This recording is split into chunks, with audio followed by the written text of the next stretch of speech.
by the time she wakes, I'll be halfway to my mama's home. It just dawned on me, life is as fleeting as a passing dawn. And it was my mistake, she never said a thing about Jesus. I miss my mother's southern drawl and her praying through the walls in the evening. Give me my dawn's bed. Safety first, because every patient's life matters.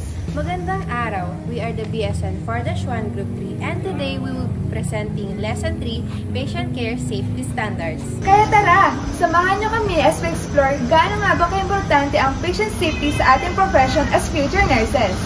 Alam niyo ba na patient safety actually become a formal discipline dahil mas nagiging complex ang healthcare system at dumarami ang cases ng patient harm sa hospitals and clinics? Tama! Ang main goal ng patient safety ay maiwasan at mabawasan ang risk, errors at harm na pwedeng mangyari habang nagpo-provide ng healthcare. At ang cornerstone nito ay continuous improvement. Ibig sabihin, we always learn from past errors and adverse events para hindi na maulit. Kaya tandaan, patient safety is a fundamental to quality health services. At para mas maintindihan, let's show you 9 common patient safety issues through real-life scenarios. Good morning po, ma'am. Ma'am, ito na po yung gamot niyo. Pakiinom na lang po agad. Pero nurse, hindi po ba orange tablet yung gamot ko? Bakit white po ito? Ay, mali pala. Sorry po, ma'am. Buti po napansin niyo. I almost gave you the wrong drug po. Sige po. Ay nako, ang daming pasyente. Wala nang time mag-hand washing. Gloves na lang.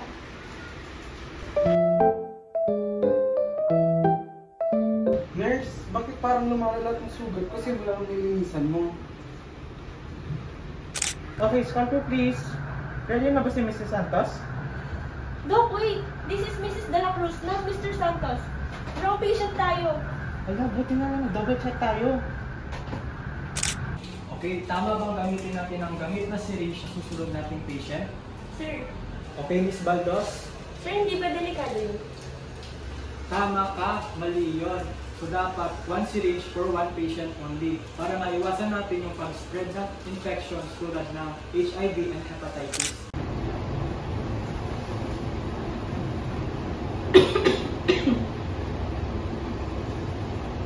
Ma'am, mukhang ubot sipon lang ito. Umuwi ka na po at pwede ka na po magpahinga.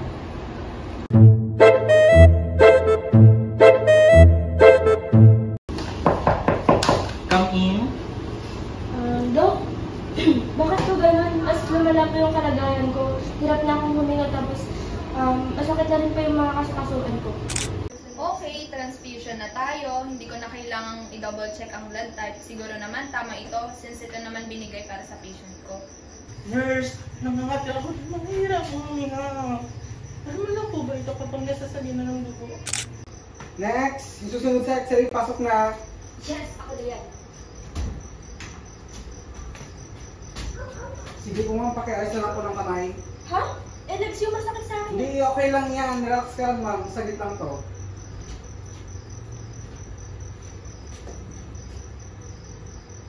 Bakit parang ang tagal ng procedure at hindi naman ito yung part na dapat i-scan? Naku ma'am, wrong patient ka. At mali rin ang pinag-X-ray ko at na-overexpose kita. Sorry po. Temp 39, BP 9060, heart rate 120. Mukhang flu lang to, Doc. Oo nga, mukhang viral lang. Bigyan ng paracetamol natin to observe.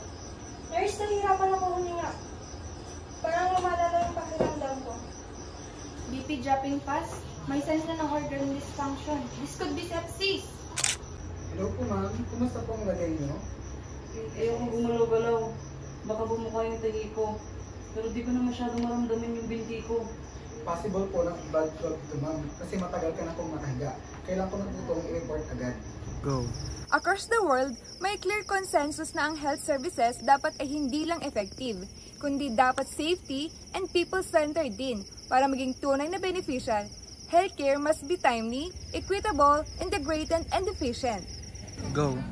At para magtagumpay ang patient safety strategies, kailangan natin ng clear policies, strong leadership, reliable data for improvement, skilled health professionals, at active involvement ng patient mismo. Go. So in short, patient safety is not just a protocol, it's a shared responsibility. In every nurse, doctor, leader, and even patients plays a role. Thank you for watching, and always remember, patient safety is everyone's responsibility.